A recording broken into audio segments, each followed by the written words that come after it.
Hélène McNicoll était une artiste québécoise, bien sûr, qui est née à Toronto, mais qui a grandi au Québec.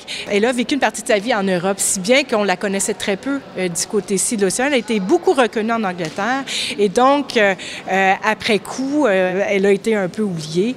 Au Québec aussi, jusqu'à tout récemment, on s'intéressait beaucoup aux artistes francophones, québécois francophones.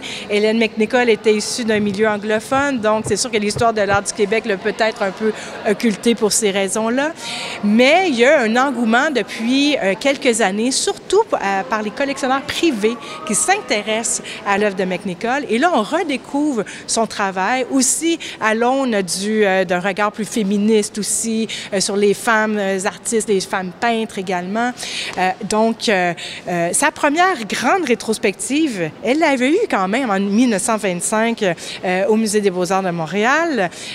C'était posthume, c'était après sa mort. Donc, si on compte, c'est la première rétrospective depuis 1925 en sol québécois et je dirais même en sol international. Donc, ça fait 99 ans, près de 100 ans qu'on n'avait pas pu avoir autant d'œuvres de Hélène McNicoll rassemblées au même endroit.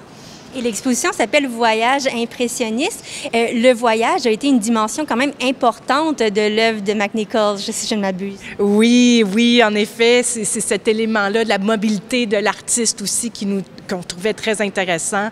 La mobilité d'une artiste femme, encore là, on le souligne, seule, donc qui ne voyageait pas nécessairement avec un mari ou accompagnée. Certes, elle était accompagnée de sa famille, mais c'est une femme très indépendante. Donc, en cela seulement, c'est assez phénoménal.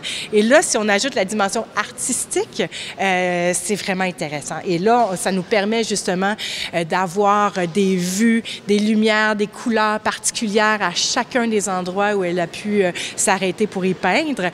Et aussi, ce qui est intéressant, c'est qu'elle avait toujours des carnets sur elle et on a la chance d'avoir un carnet ici au musée parce que, bon, c'est pas toujours évident de peindre sur le motif, donc c'est-à-dire mettre un chevalet sur la plage, disons, dans le sable et y peindre. Donc, ce qu'elle faisait souvent, c'est qu'elle prenait des notes, mais c'était des notes picturales, et qu'elle transposait ensuite sous ses tableaux. Donc, on a accès à travers tant ses carnets que ses peintures à plusieurs pays à travers l'Europe et aussi au Québec, parce qu'on a quelques paysages québécois aussi.